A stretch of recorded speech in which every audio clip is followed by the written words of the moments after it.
As we told you earlier, the weekend's mass shootings in Ohio and Texas have renewed calls for gun control legislation. President Trump talked about gun violence and ideological hatred this morning. So let's discuss it with a key member of Congress, South Carolina Senator Lindsey Graham, chair of the Judiciary Committee. He joins us from Greenville, South Carolina. Welcome, Senator. Thank you for having me. I'm here at the Greenville GOP. We had a good talk tonight about a lot of things. Yeah, we're going to try to do that with you as well. I first want to get your reaction to the weekend's events, and of course, as predictable, plenty of reaction on both sides of the aisle that's political in nature. Well, number one, the people to blame are the shooters and nobody else. It's a sick and senseless crime, and there's a common pattern. In many of these cases, people are disturbed. They take the law in their own hands. They're full of hate, and they act out, and it's time for us to act. You know, calling the president names is not going to solve this problem. For the last 24 hours, it's been really over the top. I'm looking for a Democrat to work with, not to insult. So I'm hoping I can find some Democrats that will work with me, starting with the idea of red flag laws. I think these protective orders have a lot of hope to solve some of these cases. Well, I want to put up a map now so folks can see where there are a number of states that have done this across the country. Of course, there are always concerns about due process. A lot of people have that guns could be taken, Second Amendment rights could be potentially violated before people have a chance to make their side of the case. How do you thread that needle? Well, number one, Indiana was one of the first states to do this. Here's what we do. This is not going to be a federal law. It'll be a federal grant program. To get the federal grant, you have to have due process. There has to be an imminent threat of harm to oneself or to others before the police, and it can only be the police, can go to a judge. You have a hearing.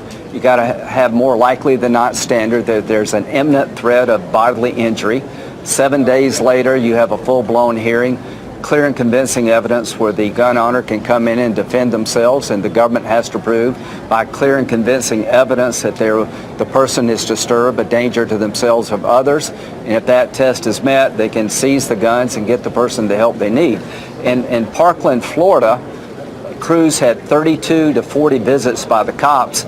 They had no way to stop him. He did everything but take an ad out in the paper, "I'm going to kill people." So what I want to do is encourage these laws with robust due process, and I think that's the president's goal also. Well, he talked about that today. He talked about trying to unify and make this not a partisan issue, but to find bipartisan solutions on the Hill. That's been really tough to do. I want to play something from former Democratic Congressman Luis Gutierrez today, talking about first the discussion was in the context of the war on terror, and he says it's really the domestic issue we have to look at, and he's not buying what the president was selling today. Here's what he said. Yes, we need a war on terrorism here in the United States of America to eradicate. But the first thing we need to do is the president of the United States has to stop igniting the flames of hatred and bigotry and division in this country. I don't believe any of what you said today. Senator, where is the bipartisan space to get something done? Well, I've worked with Senator Blumenthal, and we're getting close. We're going to run it by the White House. We've talked to gun owner groups, so we've talked to the cops, and we're trying to come up with a serious solution to a serious problem. We're trying to empower police officers to do something before it's too late with plenty of due process. We're not trying to take anybody's guns away from them. We're trying to get guns out of the hands of people who are dangerous, who actually may kill themselves or somebody else. That's the goal. We're trying to shut down these social media sites that spew hate. We're trying to find solutions. And for the last 24 hours, it's been pretty disappointing to hear all the rhetoric directed at President Trump. President Trump is not the problem here. The Congress for years has been talking. It's now time to act. And if Senator Blumenthal and I can come up with a package that has protections for the gun owner but allows the cops to do something before it's too late, I hope we can get a vote in the Senate and it will pass. Okay, I want to ask you about some foreign policy issues as well while we have you. The president last week talking about the fact that, listen, he campaigned on bringing our troops home from a number of conflicts around the world. Right. He's now talking about Afghanistan. You had some strong cautions for him, but here's what he said about bringing those folks home from Afghanistan. We've been there 19 years. We're not really, let's put it this way, we're more policemen than anything else, and that's not for our soldiers. We could win the war in Afghanistan in less than a week. But I'm not looking to kill 10 million people, and I'm not talking nuclear. What are your concerns about bringing everyone home, all U.S. operations from that area?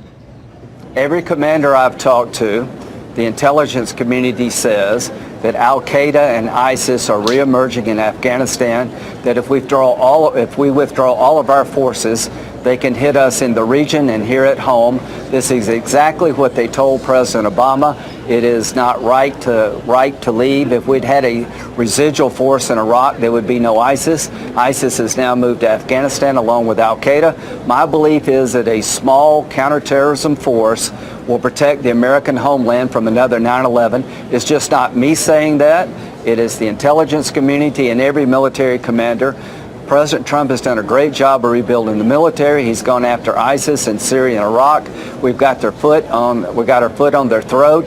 If we pull all of our troops out, it will be just a matter of time, in my view, till they regenerate. The good news is a very small counterterrorism force is an insurance policy against another 9/11, and I hope the president will see it that way and follow the advice of his commanders. And if he gets in a debate with Joe Biden, here's what I would recommend the president to do. Aren't you the guy that gave us ISIS? Aren't you the guy that told we're getting out no matter what the military says? Mr. President, don't go down the Joe Biden, Barack Obama road when it comes to Afghanistan. This is where the whole thing started, and we got to get Afghanistan right. And the good news is, with a few thousand counterterrorism forces, we can protect America for a very long time to come, and we can reduce the cost, and we should reduce the cost.